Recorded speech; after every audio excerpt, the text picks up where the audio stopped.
Tuhan, di mana Tuhan Yesus Engkau telah membimbing, menuntun, menyertai, melindungi kami dari pagi, siang, sore, bahkan di malam hari kami seluruhnya. Dan di berbagai kali Engkau telah menemui kami dengan sehat walafiat, bahkan juga Bapa Engkau telah menyertai kami satu hari ini, bahkan juga Bapa saat ini di malam hari ini kami juga Bapa boleh berkumpul bersama-sama untuk memuji, memuliakan nama-Mu.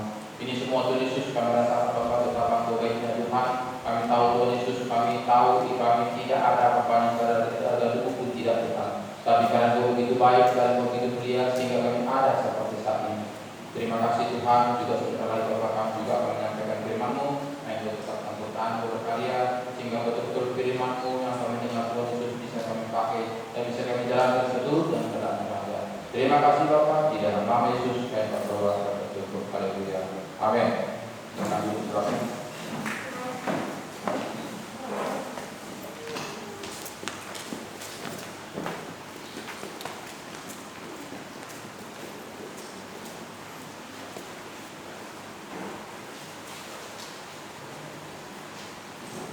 Salam Bapak Ibu Saudara sekalian.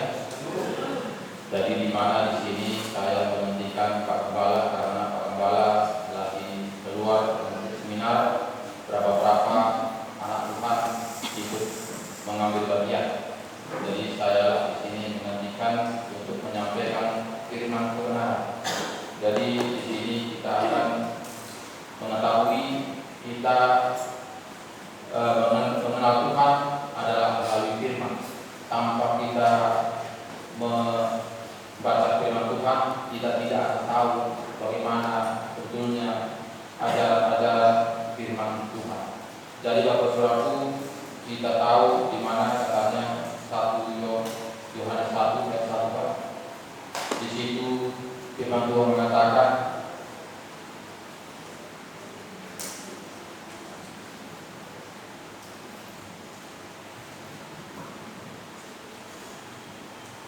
apa yang telah ada sejak dulu semula, yang telah kami dengar. Yohanes 1 ayat 1.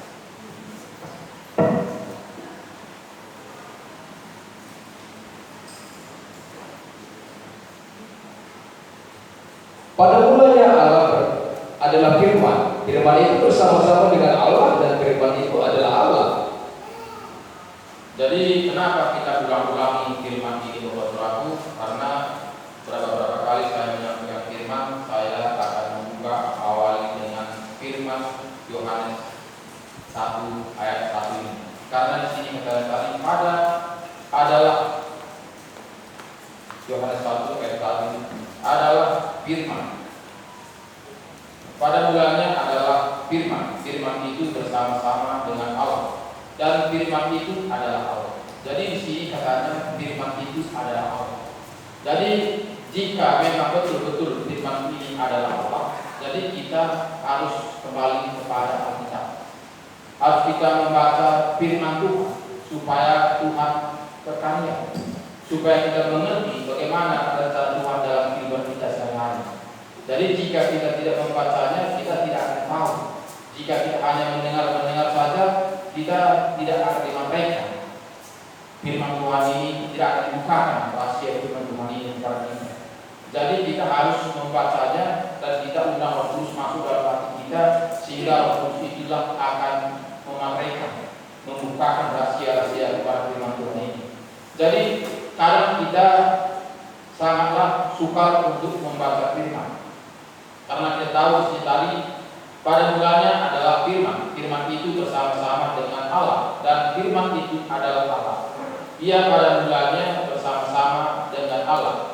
Segala sesuatu dijadikan oleh Dia dan tanpa Dia tidak ada suatu pun yang telah jadi dari segala yang telah dijadikan. Jadi kita tahu tidak ada yang jadi tanpa firman. Karena kita tahu firman ini adalah Allah sendiri. Makanya Tuhan juga berfirman, jadilah laut, jadilah bumi, jadilah bumi. Dia bertanya, berfirman. Jadi kenapa sering kita tidak mau untuk mengerti akan kepada firman Tuhan? Karena kita menganggap firman Tuhan ini biasa-biasa. Kita menganggap firman Tuhan ini tidak ada artinya. Kita tahu firman Tuhan ini jika kita tidak mengimani dan mempraktikkannya, kita memang tidak mengerti sebetulnya bagaimana rencana Tuhan dalam kehidupan kita. Makanya sering di sini kita lihat bagaimana di Yohanes di Matius 7 ini, Matius 7 ayat 19 Pak.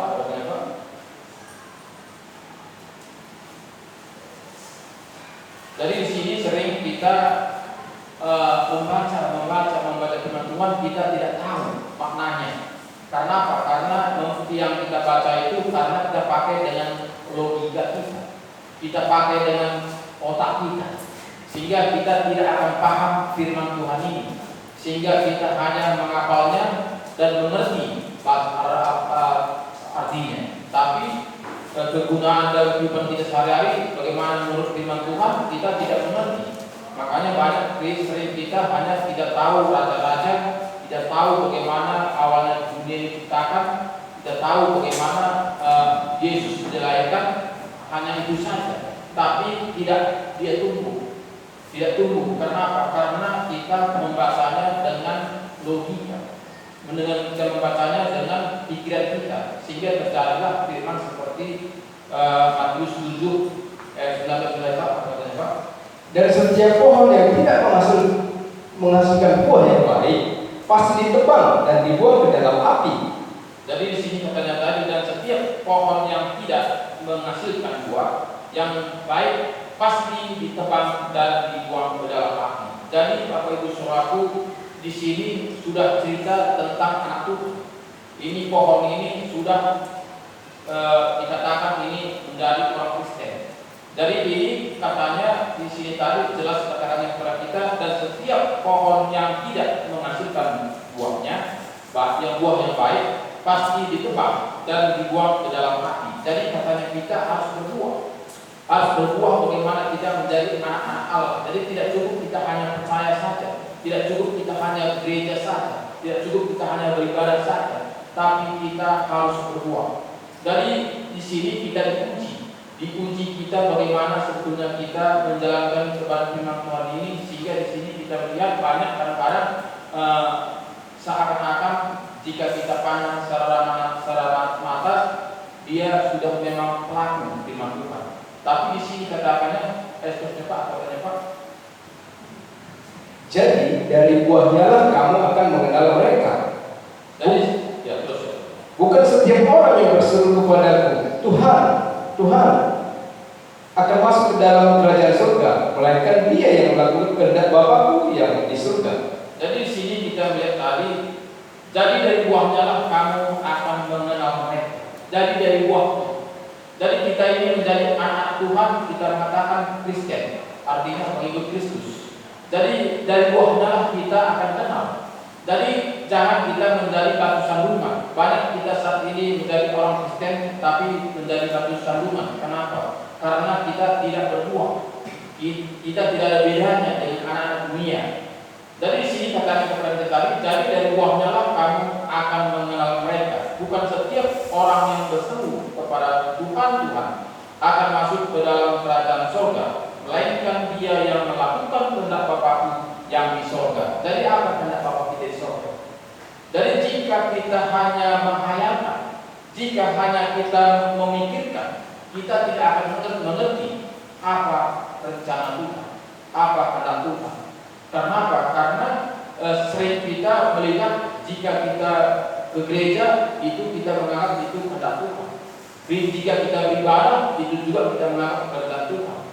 Jika kita berdoa kita juga itu menganggap kehendak Tuhan. Tetapi karena kita tidak mau melakukan kehendak Bapa, kita hanya mau minta-minta saja, kita hanya berdoa, kita tidak mau melakukan apa yang kehendak Bapa.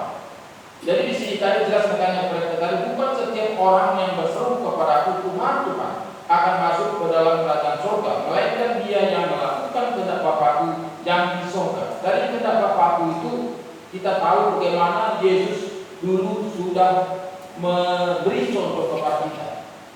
Bahkan dia sudah membuat segala cara. Bahkan dia sudah buat tanda-tanda dan perumpamaan dibuatnya kepada Namun begitu manusia tidak mau mengikutinya. Karena apa? Karena pada umumnya memang manusia itu keras kepala. Makanya kita lihat bagaimana bangsa Israel, karena pintarnya, karena dia luar biasa otaknya, sehingga dia tidak percaya ke Yesus. Kenapa? Karena dia bisa membuat apa dia mau. Jadi di sini kita melihat kalau dengan akal kita, dengan kepintaran kita, firman Tuhan tidak akan nyambung. Karena apa? Karena firman Tuhan ini tidak logika, tidak bisa kita bayangkan, tidak bisa kita pikirkan. Jadi tidak sama seperti buku-buku pelajaran sekolah. Kalau pelajaran sekolah itu semua logika. Tapi firman Tuhan ini harus kita undang Roh Kudus untuk mengertikannya, sehingga akan dibukakan rahasia-rahasia firman Tuhan. Sehingga di sini firman Tuhan mengatakan bukan setiap orang yang berseru kepada Tuhan akan masuk ke dalam kerajaan surga, melainkan dia yang melakukan kehendak Bapa yang di surga. Pada hari terakhir banyak orang akan berseru kepadaku, Tuhan, Tuhan, bukankah kami bernubuat demi namamu dan mengusir setan demi namamu dan mengadakan banyak mukjizat demi namamu juga? Pada waktu itulah aku akan berterus terang kepada mereka dan berkata, aku tidak pernah mengenal kamu, nyala daripadaku, kamu sekalian pembuat kejahatan. Jadi di sini kita melihat tadi bagaimana Matius 7 tadi ayat 22 mengatakan, pada hari terakhir banyak orang akan berseru kepada Tuhan, bukankah kami bernubuat demi namamu dan mengusir setan demi namamu dan mengadakan banyak mukjizat demi namamu juga? Jadi di sini kita melihat bahkan ini kita secara mata, secara pandangan kita ini sudah orang Kristen. Karena dia sudah bernubuat dalam nama Yesus, mengadakan mukjizat sudah dalam nama Yesus, mengadakan tanda-tanda sudah dalam nama Yesus. Berarti ini secara pandang kita ini sudah adalah pelaku firman Tuhan. Tapi kenapa Tuhan mengatakan hanya kamu pembuat kejahatan? Karena di sini banyak orang Kristen saat ini melakukan firman Tuhan ini dengan akalnya, bukan dengan tuntunan Roh Kudus. Bukannya Tuhan yang mengajari, tapi itu dia yang mengajari Tuhan. Banyak saat ini manusia yang mengajari Tuhan. Dibacanya firman Tuhan ini, tapi dipakainya dengan logikanya. Begitu sering yang dilakukan, makanya Tuhan mengatakan, jangan kamu membuat kejahatan. Menganggap firman Tuhan ini tidak sempurna, sehingga ditambah-tambahi, sehingga dikurang-kurangi. Jadi firman Tuhan ini sebetulnya bukan untuk tambah-tambahin, untuk diulang-ulangi, tapi firman Tuhan ini sudah sempurna.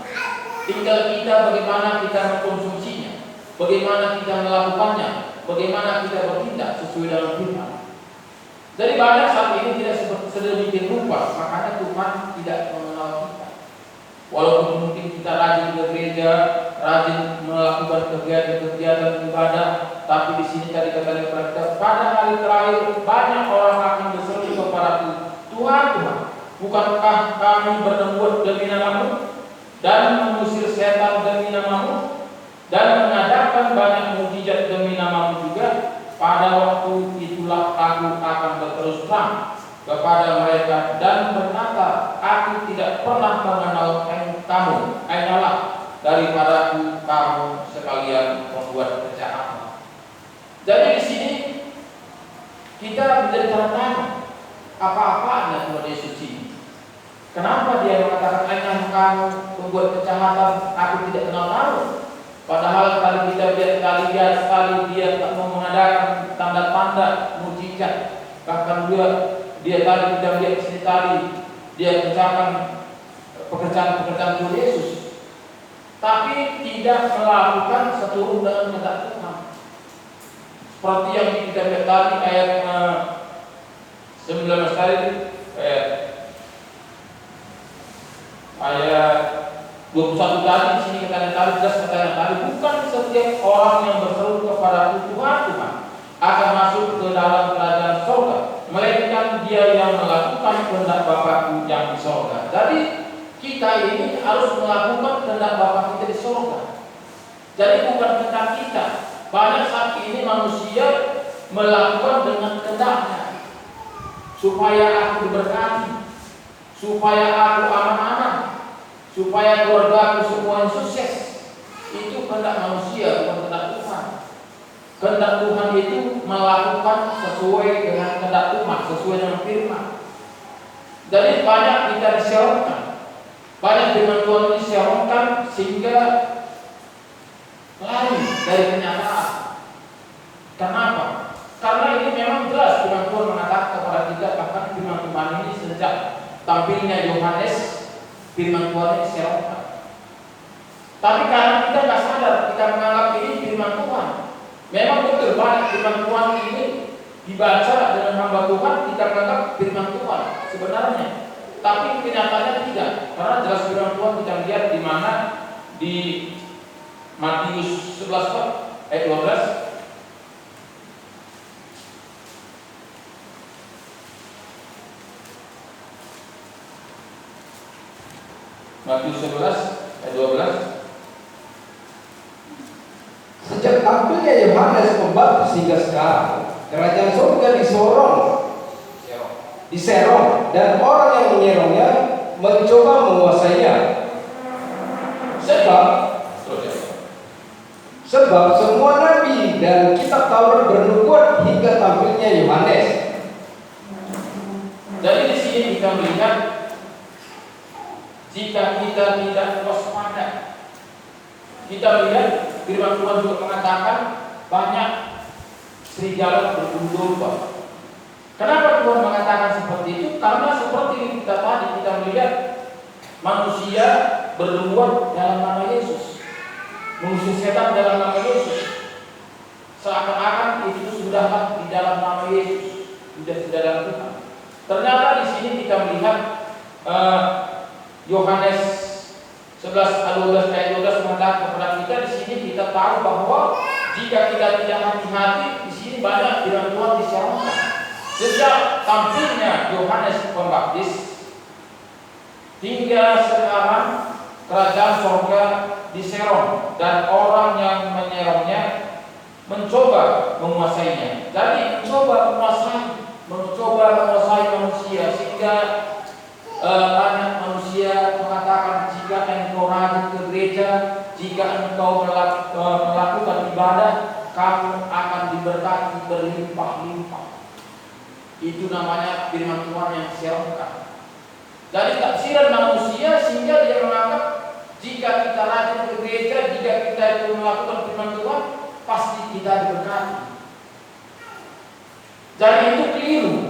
Kenapa seperti itu? Karena sini bukanlah berkat dunia, tapi di sini yang cerita Tuhan, Yesus datang ke dunia ini adalah tentang berkat rohani, keselamatan jiwa kita. Itu Yesus datang ke dunia ini. Jadi bukannya berkat jasmani. Jika Yesus datang ke dunia ini hanya mengharap memberikan berkat jasmani, tentu dia menderita seperti itu sia-sia. Tapi jika kita memang mau mencari berkat dunia, tentu setan punya kuasa. Kenapa? Karena kita lihat Yesus sendiri katakan, jika engkau mau menyembah aku akan berikan kerajaan dunia ini. Itu setan mengatakan kepada Yesus. Jadi makanya Yesus datang ke dunia ini bukanlah karena berkat, tapi banyak firman Tuhan diserahkan oleh manusia sehingga dia mengatakan adalah berkat dunia. Memang tidak salah, tapi banyak orang salah mempergunakan ke gereja itu supaya kita sukses, ke gereja itu supaya kita diberkati Tuhan berlimpah-limpah. Itu tujuan ke gereja, sehingga manusia tidak lagi taat kepada firman, tidak lagi mau membaca firman Tuhan, tapi dia hanya mendengar. Dia mendengar sehingga dia dinaburkan oleh si setan, Setan mengatakan, udahlah, tenang aja kamu. Kamu walaupun kamu ibadah saat ini hanya 2 jam. Di situ keluar nanti 2 jam ini kamu sudah menjadi milikku. Itu kata setan. Kenapa? Karena firman yang kita dengar akan terbang, akan melayang. Karena kita tidak membacanya. Tapi jika kita membacanya, tentu firman itu tinggal di dalam hati kita. Seperti kita lihat di Efesus 1 ayat 13 katanya. Jadi di sini kita melihat harus kita firman Tuhan ini kita baca dan kita renungkan dan kita lakukan. Sehingga firman Tuhan ini sudah menjadi gradasi. Dari tidak keluar dari gereja kita lupa. Apa katanya Pak? Yohanes Efesus 1 ayat 13 sampai 14. Di dalam Dia kamu juga, karena kamu telah mendengar firman kebenaran, yaitu Injil keselamatanmu. Di dalam Dia kamu juga, ketika kamu percaya, dimateraikan dengan Roh Kudus yang dijanjikannya itu. Dan Roh Kudus itu ialah jaminan bagian kita sampai kita memperoleh seluruhnya, yaitu penebusan yang menjadikan kita milik Allah untuk memuji kemuliaan-Nya. Jadi jelas firman Tuhan di sini katakannya kepada kita harus membaca firman Tuhan ini, membuka hati kita, membuka hati kita lebar-lebar sehingga Roh Tuhan akan masuk ke dalam hati kita ini. Kan sini jelas katanya kepada kita, di dalam Dia kamu juga, karena kamu telah mendengar firman kebenaran. Jadi firman kebenaran ini ada dari Alkitab. Jadi bukanlah karena kata orang. Kata orang itu 1 dari 10. Dari karena apa? Karena firman Tuhan ini ditambah-tambahin, dikulang-kulangi, dibumbui, ditaruh penyedap supaya kita enjoy mendengarnya, supaya kita ketawa-ketawa, supaya kita enjoy tidak ngantuk, sehingga dibuat humor, dibumbu-bumbui seperti itu. Tapi di sini jika kita dituntut dengan Roh Kudus, di sini tadi kita tadi, di dalam Dia kamu juga, karena kamu telah mendengar firman kebenaran, yaitu Injil keselamatanmu. Di dalam Dia kamu juga, ketika kamu percaya, dimateraikan dengan Roh Kudus. Jadi kita di sini, ketika kita membuka hati kita, mengundang Roh Kudus masuk dalam hati kita, dan kita melakukannya dengan tangan tersebut, Roh Kudus bekerja. Roh Kudus akan datang dimateraikan dengan Roh kita ini. Dia akan diam di dalam hati kita ini. Dia akan menuntun, membimbing, menyertai, membukakan rahasia kepada firman Tuhan. Apa yang kita baca firman Tuhan ini, Dia buka sehingga kita mengerti untuk melakukannya dan bertindak sesuai dengan firman. Jadi tidaklah sama seperti yang kita mendengar tadi. Kita hanya mendengar tadi, kita ketika kita keluar dari gereja itu hilang. Apalagi jumpa musuh kita sudahlah banyak segalanya. Karena apa? Karena jika jumpa kita dengan musuh kita, dalam kita sudah hendak hidup, sehingga apa yang kita dengar di gereja tadi semuanya akan lupa. Tapi jika kita membacanya dengan tekun melakukannya, ini bertumbuh. Karena apa? Karena semuanya itu bukan dengan kekuatan kita, bukan dengan kepintaran kita, tapi karena ada Roh Tuhan yang dimateraikan dengan Roh kita ini. Sehingga itulah kita mengerti, dan itulah kita sehingga itulah akan dibukakan rahasia-rahasia kepada firman Tuhan untuk kita lakukan. Sehingga kita itu tampil beda dengan orang lain. Karena apa? Karena Roh Tuhan itu sudah diam dalam hati kita, sudah dimateraikan dengan Roh kita, sehingga kita bisa tampil beda dari orang-orang lain. Tapi jika tidak ada Roh Kudus dimateraikan dengan Roh kita itulah dengan akal kita, dengan kepintaran kita membaca firman Tuhan ini dengan akal dan kepintaran kita, sehingga tidak akan nyambung dengan firman Tuhan. Sehingga kita sering kadang kita ngantuk ketika kita membaca firman Tuhan. Karena apa? Karena tidak hidup dia, tidak berangkat dia. Kita tidak ingin tahu bagaimana sebetulnya firman Tuhan ini. Kita tidak ingin tahu bagaimana sebetulnya rencana Tuhan dalam hidup kita. Sehingga begitu kita baca 1 ayat, 2 ayat, sehingga kita akan menyatu dengan Alkitab ini. Kenapa? Karena kita sudah hidup. Jadi itulah makanya banyak manusia orang Kristen tidak mau membaca Alkitab, karena memang membaca Alkitab ini ngantuk. Tidak seberapa manusia manusia yang bisa untuk membaca firman Tuhan dengan semangat dan ceria.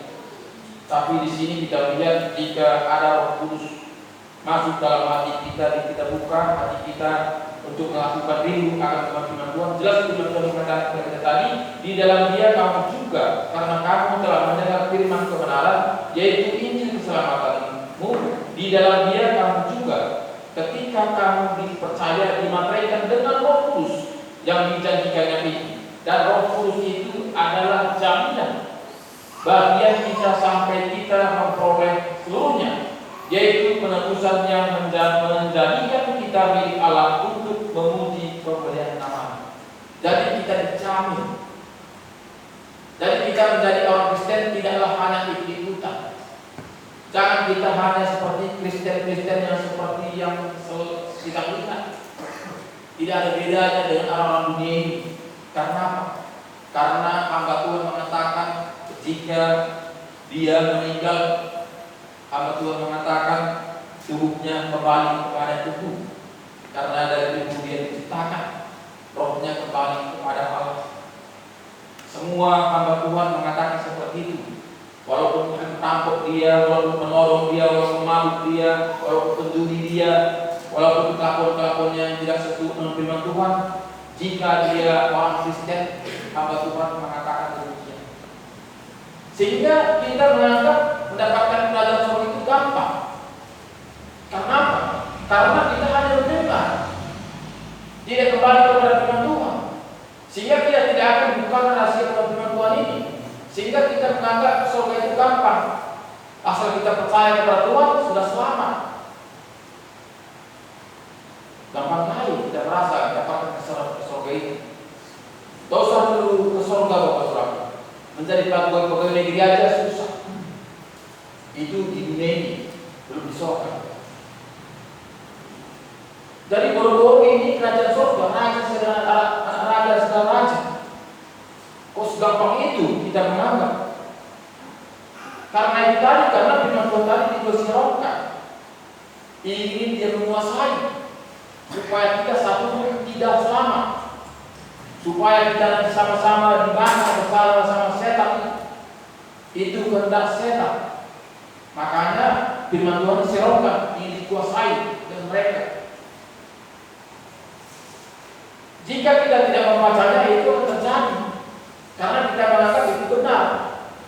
Firman yang kita dengar itu kita menganggap itu benar, karena kita tidak kembali kepada laptop, tidak kembali kepada firman Tuhan, sehingga menganggap kita itu sudah benar.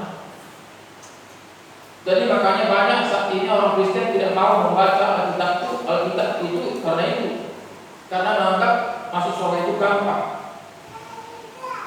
Jadi si Bapak Saudaraku, jika kita tidak dituntun Roh Kudus, dimateraikan dengan rohnya, kita tidak akan buka. Walaupun kita bilang tadi, seperti kita bilang tadi, kita baca Alkitab ini dari kejadian Wahyu, supaya balik terus, berulang-ulang terus, kita tidak akan mengerti. Kenapa? Demikian Bapak Saudaraku, kita lihat bagaimana ahli Taurat, orang-orang Farisi, dia itu pintar tentang isi Alkitab ini, dia mengerti, tapi tidak mau melakukan. Dia semua mengerti, hafal semua Alkitab ini, karena dia dididik untuk membaca Alkitab ini. Tapi dia tidak tunduk kepada Tuhan Yesus. Jadi Tuhan Yesus tidak ingin seperti itu. Tapi katanya di Matius mengatakan hendaklah atau melebihi daripada ahli-ahli Taurat. Jika kamu tidak melebihi dari ahli-ahli Taurat, kamu tidak layak bagi itu, kata Yesus. Jadi tidak gampang. Selama ahli Taurat saja begitu pintarnya dia sudah membaca Alkitab ini, sudah hafal Alkitab ini, tidak layak. Konon kita tidak membaca kitab, masuk surga. Jadi Bapak Ibu Saudaraku yang saya kasih di dalam nama Tuhan Yesus, marilah kembali kepada Alkitab.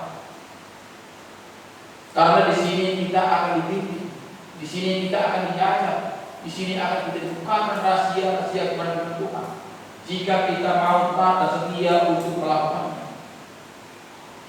Jadi tidak cukup hanya kita beribadah saja, apalagi seperti kita kita ibadah 3 kali seminggu.